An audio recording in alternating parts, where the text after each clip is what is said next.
Last lecture में हमने introduction की थी बायोकेमिस्ट्री की और क्लिनिकल पैथोलॉजी के बारे में।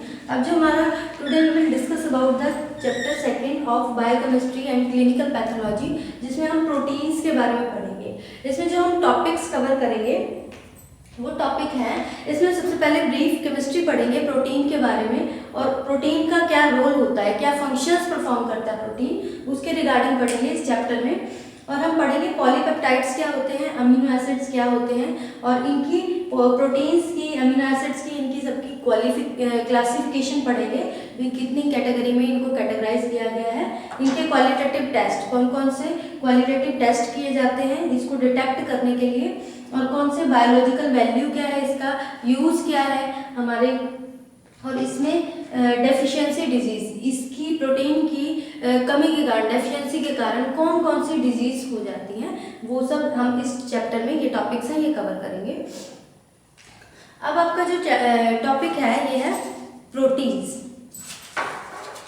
प्रोटीन्स क्या होता है? सबसे पहले जो प्रोटीन वर्ड है ये बना है, ये जो टर्म है ये ग्रीक वर्ड से बना है, जिसको ग्रीक वर्ड को कहते हैं प्रोटियोस। प्रोटियोस से बना है, जिसका मीनिंग होता है प्राइमरी या फिर होल्डिंग फर्स्ट प्लेस, प्राइमरी और होल्डिंग फर्स्ट प्लेस। इसका मतलब ये है कि कितनी इंपॉर्टेंस है, फर्स्ट प्लेस पे आता है, इतनी ज्यादा इसकी इंपॉर्टेंस है। ठीक है, ये प्रोटियोस से बना है। ये जो हमारा लिविंग मैटर है उसका चीफ कॉन्स्टिट्यूएंट है, क्योंकि हमारी बॉडी को देखो अगर ग्रोथ करनी है, मल्टीप्लिकेशन करनी है, तो हर चीज़ की रिक्वायरमेंट है। कार्बोहाइड्रेट्स, प्रोटीन्स हैं और ये लिपिड्स हैं, न्यूक्लिक एसिड है, सबकी रिक्वायरमेंट है हमारी बॉडी की मेटाबॉलिक प्रोसेसेस के लिए। मेटाबॉलिक प्रोसेसेस से मेटाबॉलिक एक्टिविटी होती है, जिससे क्या होता है, सेल की ग्रोथ होती है और वो मल्टीप्लाई करता है। तो ये बहुत ज़्यादा रिक्वायर्ड, ये बायोमोलिक्यूल है जो हमने पढ़ा था, ये ऑर्गेनिक बायोमोलिक्यूल की कैटेगरी में होते हैं। आपको लास्ट लेक्चर में करवाया था, मैक्रोमोलिक्यूल्स में आ जाते हैं। ठीक है, तो ये प्राइमरी जो कि फर्स्ट पोजीशन पे रहते हैं, ये चीफ कॉन्स्टिट्यूएंट है लिविंग मैटर के लिए, इतना ज़्यादा इम्पोर्टेंट है ये प्रोटीन। ठीक है, अगर हम इसकी डेफिनेशन की बात करें तो प्रोटीन क्या होते हैं, हाई मॉलिक्यूलर वेट के पॉलीपेप्टाइड होते हैं, जिसमें क्या होते हैं, alpha amino acids join together by polypeptide linkage. इसमें क्या होते हैं, बहुत सारे अमीनो एसिड्स होते हैं, अमीनो एसिड्स होते हैं जो क्या होते हैं, एक दूसरे से ज्वाइन होते हैं, जैसे ये amino acid, amino acid,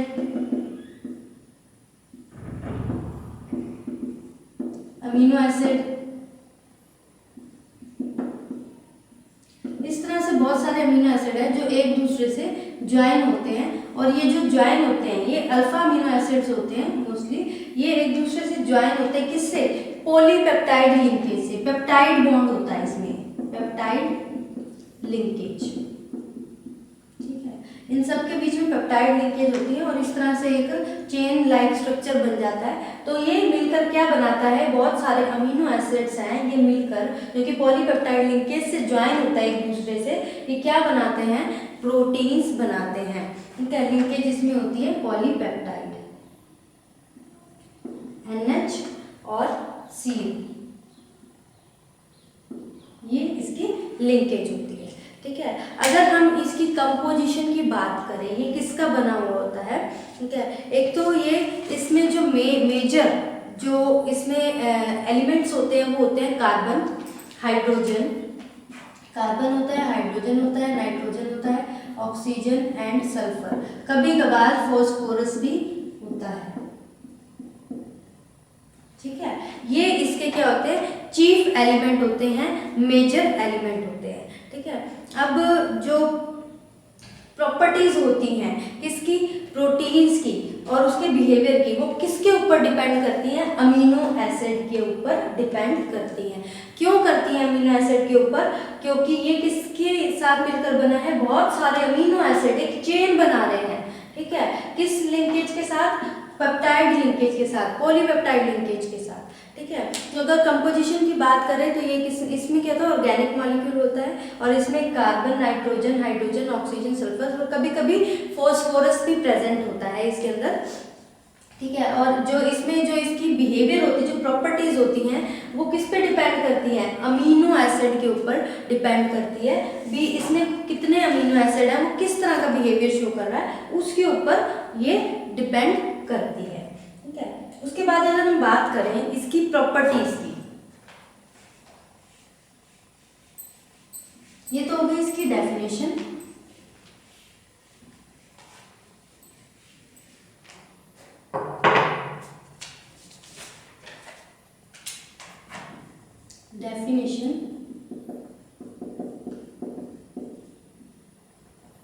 Proteins are high molecular weight,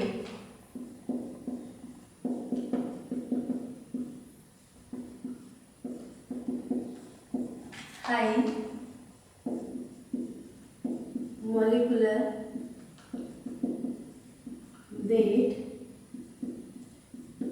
polypeptide, high molecular weight polypeptide containing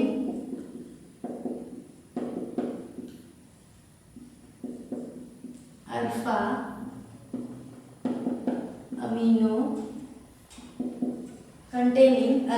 amino acid joined together by peptide linkage। ठीक है।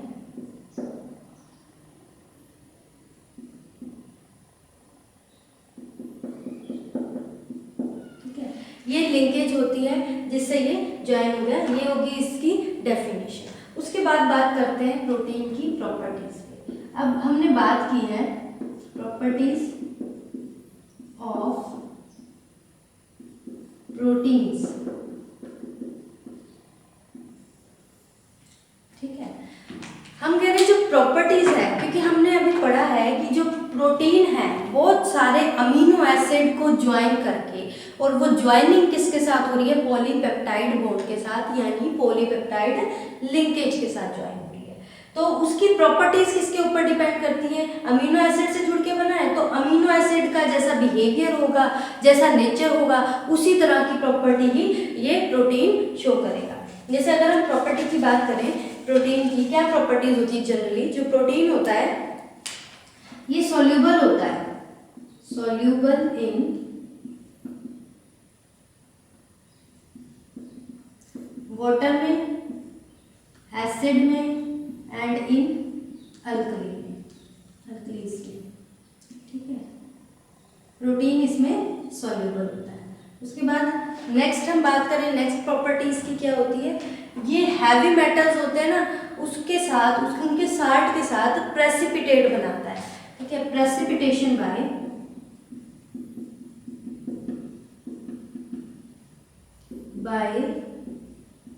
Salt of heavy metals. ये जब रिएक्ट करता है जो हैवी मेटल्स, हैवी मेटल में example हो गया जैसे सिल्वर और मरकरी। एग्जांपल में जैसे सिल्वर हो गया, मरकरी।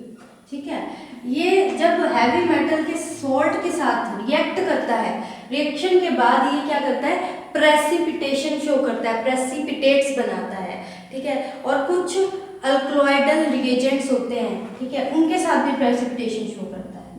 इसकी नेक्स्ट प्रॉपर्टी है प्रेसिपिटेशन बाय अल्कलॉइडल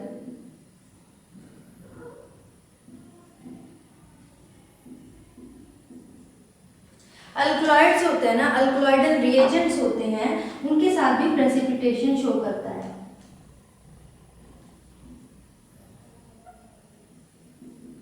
अल्कलॉइडल रिएजेंट्स जैसे एग्जांपल में पिक्रिक एसिड,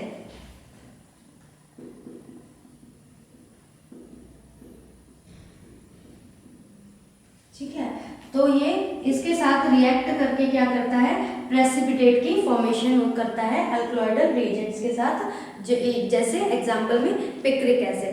अब इसमें क्या होते हैं, जो प्रोटीन्स होते हैं जैसे एल्ब्यूमिन, ग्लोबुलिन, प्रोटीन के टाइप्स हैं, ये क्लासिफिकेशन आपको करवाएंगे आगे। ये क्या करते हैं, अगर इनको हीट कर दिया जाए, ठीक है, ऑन हीटिंग ये क्या होते हैं, कोगुलेट हो जाते हैं, ठीक है। एग्जाम्पल जैसे एल्ब्यूमिन, ग्लोबुलिन, ठीक है। इसमें क्या होता है कि ये जो अगर मान लो कुछ प्रोटीन्स की टाइप्स हैं, जैसे आगे क्लासिफिकेशन में करवाएंगे, एल्ब्यूमिन और ग्लोबुलिन है, अगर इनको हीट कर दिया जाए तो ये कोगुलेशन करते हैं, कोगुलेट यानी इकट्ठे हो जाते हैं, लम्प्स बना देते हैं, कोगुलेशन शो करते हैं, ठीक है। तो ये भी इसकी प्रॉपर्टी है। जो नेक्स्ट प्रॉपर्टी है ये क्या है, अगर इनको कुछ रिएजेंट्स के साथ ट्रीटमेंट करते हैं, ट्रीटमेंट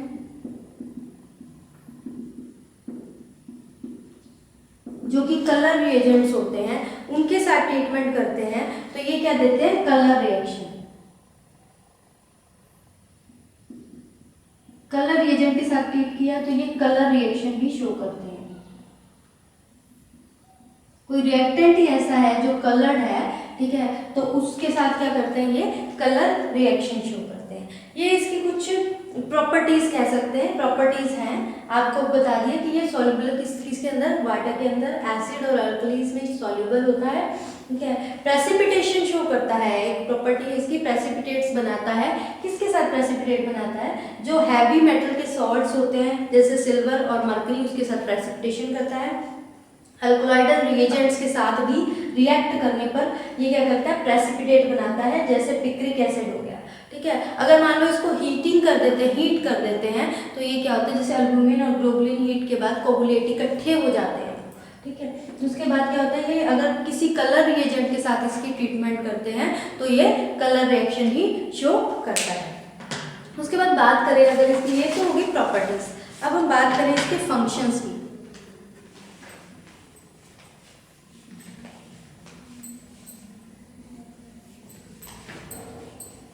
हमने डेफिनेशन कर ली इसके बारे में कि क्या होता है। अब हम इसके फंक्शन यानी रोल भी कह सकते हैं, फंक्शंस भी कह सकते हैं इसको, क्योंकि हमारे टॉपिक में है सिलेबस में फंक्शंस और रोल ऑफ प्रोटीन्स, ठीक है। क्या फंक्शंस हैं, क्या रोल है। सबसे पहले आ जाता है स्ट्रक्चर प्रोवाइड करना, ठीक है, structural protein, structural framework. Structural framework में क्या होता है कि ये एक तरह का स्ट्रक्चर प्रोवाइड करता है, ठीक है। अब जो सेल के अंदर अलग अलग ऑर्गेनेलीज हैं, सेल और टिश्यू है, उसको क्या कहते हैं, सेल हो गया, टिश्यू हो गया, बॉडी हो, पूरी बॉडी को एक डेफिनेट शेप और डेफिनेट साइज प्रोवाइड करता है। ये किसका काम होता है, प्रोटीन का। इसमें जैसे कहते हैं प्रोटीन साइटोस्केलेटन है, वो प्रोटीन का बना होता है, कार्टिलेज होती है। साइटोस्केलेटन क्या होता है, एक नेटवर्क होता है फिलामेंट का, ठीक है। और कोलेजन होता है जो कि प्रोटीन होता है, जिस कोलेजन वो प्रोटीन होता है जिससे बोन वगैरह, स्किन वगैरह उससे बनी होती है, ठीक है, या फिर मसल होती है उससे बनी होती है। तो कार्टिलेज होता है जो कि कनेक्टिव टिश्यू है। कार्टिलेज क्या है, कनेक्टिव टिश्यू। ये कहाँ पे मिलता है हमें, ज़्यादातर एल्बो वगैरह में, नीज में, स्किन में ये कोलेजन मिलता है। तो ये सब किसका बना हुआ है, ये प्रोटीन का ही तो बना हुआ है, ठीक है। तो ये रोल होता है, ये एक तरह से जो सेल है ना उसको एक स्ट्रक्चर प्रोवाइड करता है, डेफिनेट शेप और डेफिनेट साइज प्रोवाइड करता है, ठीक है। उसके बाद नेक्स्ट आ जाता है एंजाइम्स की तरह, एक्ट एज एंजाइम,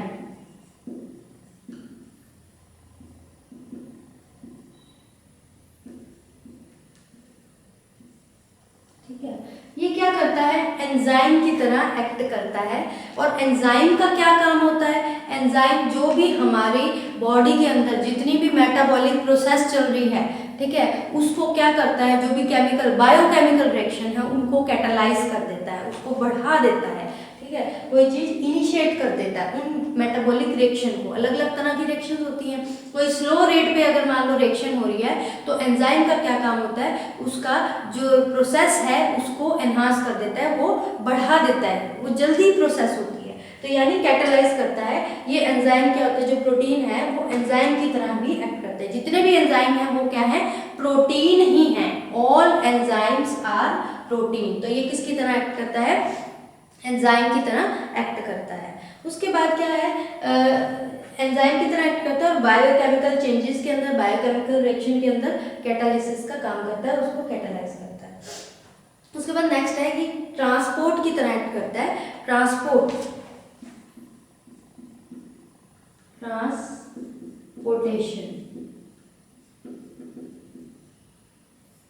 अब ये जो प्रोटीन है ये क्या होता है, एक तरह से करियर की तरह एक्ट करता है, जो कि किसी भी सब्सटेंस को अगर किसी मेम्ब्रेन के अक्रॉस लेकर जाना है तो उसमें हेल्प करता है, या बॉडी फ्लूइड्स है उसको क्रॉस करने में ये एक तरह का करियर की तरह एक्ट करता है। उसको बाइंड करके, उस सब्सटेंस के साथ बाइंड होके उसको या तो मेम्ब्रेन के किसी मेम्ब्रेन को क्रॉस करना है वो क्रॉस करवाएगा, या किसी बॉडी फ्लूइड में इंसर्ट करना है तो वो उसमें हेल्पफुल होता है। जैसे Hb की ट्रांसपोर्टेशन में हेल्पफुल होता है, तो Hb ट्रांसपोर्ट कहाँ होता है, ऑक्सीजन और कार्बन डाइऑक्साइड में, ठीक है। सोडियम पोटेशियम एटीपीएस पंप, ये कौन करता है, ये ट्रांसपोर्टेशन में कौन हेल्प करता है, प्रोटीन ही हेल्प करता है। अलग अलग तरह के सिस्टम होते हैं उसमें हेल्प करता है। उसके बाद जो नेक्स्ट इसका फंक्शन है वो है डिफेंस प्रोटीन्स। डिफेंस का क्या मतलब है, बचाव, ठीक है। अब ये जो डिफेंस प्रोटीन है ये प्रोटीन क्या करता है, ये हमें प्रोटेक्ट करता है, किससे, बैक्टीरिया से, वायरस से, ठीक है, और भी बहुत सारे टॉक्सिक सब्सटेंस से। कोई भी अगर हमें डिजीज हो जाएगी तो एंटीबॉडीज प्रोड्यूस करता है उसके अगेंस्ट फाइट करने में। तो प्रोटीन का क्या है, एक तरह से डिफेंस मैकेनिज्म भी है, डिफेंस में भी हेल्पफुल है प्रोटीन, ठीक है। उसके बाद आ जाता है रेगुलेटरी प्रोटीन, रेगुलेशन में।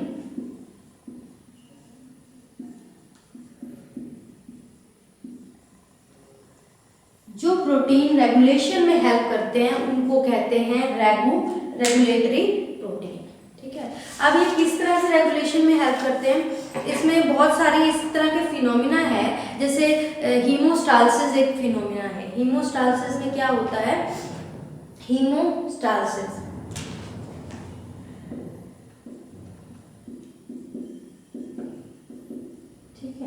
ये क्या होता है, ब्लड को कोगुलेट करने का फिनोमिना है। जब भी ब्लीडिंग होती है, ठीक है, तो वो ब्लीडिंग रोकने के लिए जो कोगुलेशन प्रोसेस होती है, ठीक है, उसको कहते हैं हीमोस्टाल्सिस। और ये पहला स्टेप होता है बाउंड को हील करने का, क्योंकि अगर जब भी ब्लड निकलता है सबसे पहले ब्लड रुकना जरूरी है। अगर वो ब्लड आता रहेगा तो ब्लड लॉस होने की चांसेस होती है। तो हीमोस्टाल्सिस का मतलब यही होता है, ब्लड को कोगुलेशन में हेल्प करता है, ठीक है। तो प्रोटीन क्या होता है, रेगुलेशन में हेल्प करता है। और क्या क्या रेगुलेट करता है, तो हीमोस्टाल्सिस को रेगुलेट करता है, ठीक है। कुछ मेटाबोलाइट्स हैं अलग अलग, उनकी रेगुलेशन में हेल्प करता है। जो बॉडी फ्लूइड्स हैं उनकी पीएच है उसको मेंटेन करने में हेल्प करता है, बॉडी फ्लूइड की पीएच को मेंटेन करने में हेल्प करता है। टेम्परेचर, बॉडी का टेम्परेचर है उसको रेगुलेट करने में हेल्प करता है।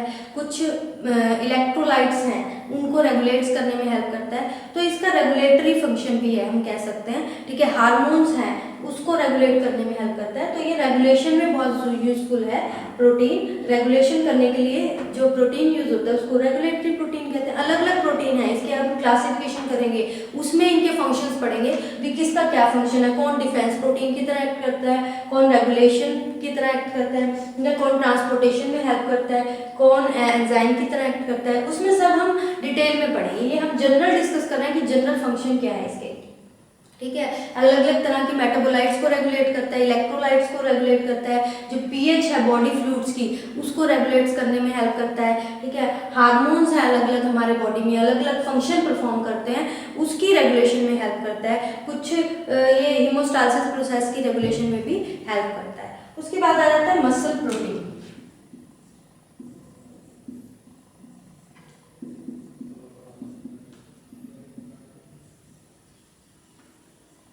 मसल प्रोटीन मतलब कि जो मस्कुलर मैकेनिकल वर्क करते हैं, मैकेनिकल काम करते हैं, वो काम करने में हेल्पफुल होता है। तो अलग अलग तरह की इसके हमने जनरल ये बात पढ़ी है कि इसमें किस तरह की इसकी लिंकेज होती है, वो हमने इसके फंक्शन के बारे में बताया कि इसके फंक्शन में क्या क्या काम करते हैं। एक तो स्ट्रक्चर प्रोवाइड करता है, अगर हम इसको रिवाइज करें दोबारा से तो ये क्या करता है, स्ट्रक्चर प्रोवाइड करता है, स्ट्रक्चरल फ्रेमवर्क है, स्ट्रक्चर प्रोवाइड करता है। जो आपका सेल है उसको डेफिनेट शेप, उसकी डेफिनेट साइज, उसको मेंटेन करने में हेल्प करता है, ठीक है।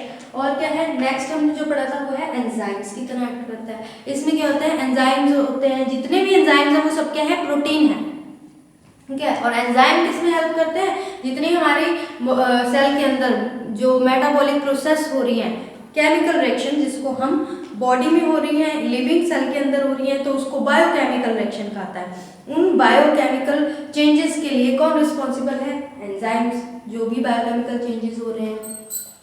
उसके बाद ट्रांसपोर्टेशन, बहुत सारे ऐसे सब्सटेंसेस हैं जो अपने आप किसी एक सेल से दूसरे सेल में अगर ट्रांसफर करने हैं तो वो ट्रांसपोर्ट नहीं हो पाते, तो वो किसकी हेल्प से होते हैं, वो प्रोटीन को बाइंड कर जाते हैं, प्रोटीन उनको बाइंड कर देता है। बाइंड करने के बाद वो उसको जहाँ भी उसका जो टारगेट होता है, किसी मेम्ब्रेन को क्रॉस करना है तो मेम्ब्रेन को क्रॉस करवाते हैं, अगर मान लो किसी बॉडी फ्लूइड में ट्रांसफर होना है तो बॉडी फ्लूइड में उसको ट्रांसफर करवाते हैं। इसकी हेल्प से क्या होता है, ट्रांसपोर्टेशन इजी हो जाती है। ये एज ए करियर की तरह एक्ट करता है एक सब्सटेंस के लिए जो कि खुद ट्रांसफर नहीं हो सकता, तो ट्रांसपोर्टेशन में भी बहुत हेल्पफुल है। उसके बाद बात करें डिफेंस, ये डिफेंस मैकेनिज्म भी है इसका। डिफेंस मतलब कि जो भी बैक्टीरिया है, वायरस है, टॉक्सिक सब्सटेंस है जितना भी, उसके अगेंस्ट ये एंटीबॉडीज प्रोड्यूस करता है, उसमें हेल्पफुल होता है। जिससे क्या होता है, जो अलग अलग डिजीज है उससे क्या होता है, उसके अगेंस्ट लड़ता है और हमें उस डिजीज से प्रिवेंट करता है, क्योंकि तभी कहते हैं प्रोटीन की डेफिशिएंसी से हो जाती है तो उससे के कारण अलग अलग तरह की डिजीज आ जाती है, तो वो भी हम इसमें डिटेल में पढ़ेंगे।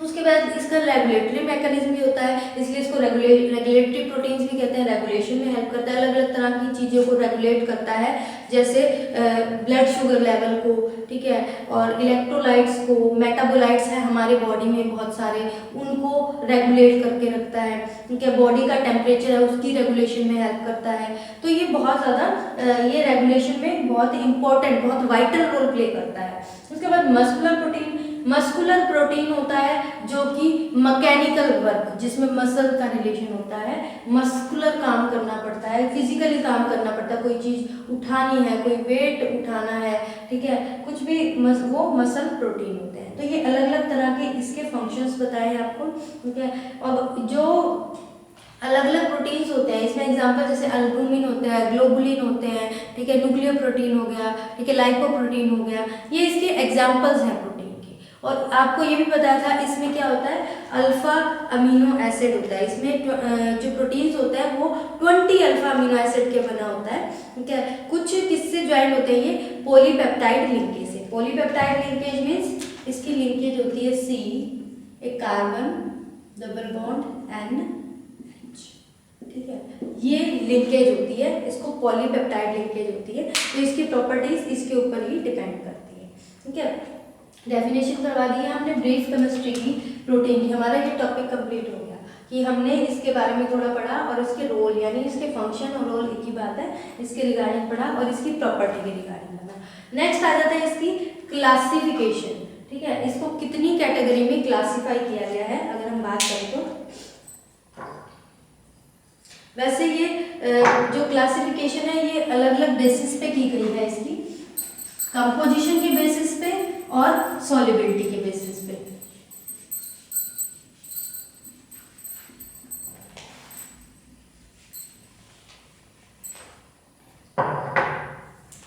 According to solubility of proteins. ठीक है, इसको क्लासिफाई किया गया है, कैटेगराइज किया गया है। इसकी क्लासिफिकेशन क्या है?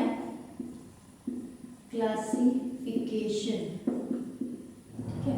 सॉल्युबिलिटी के बेस पे ये दो कैटेगरी में क्लासिफाई किया गया है। एक तो फाइब्रस प्रोटीन, दूसरा है ग्लोबुलर प्रोटीन।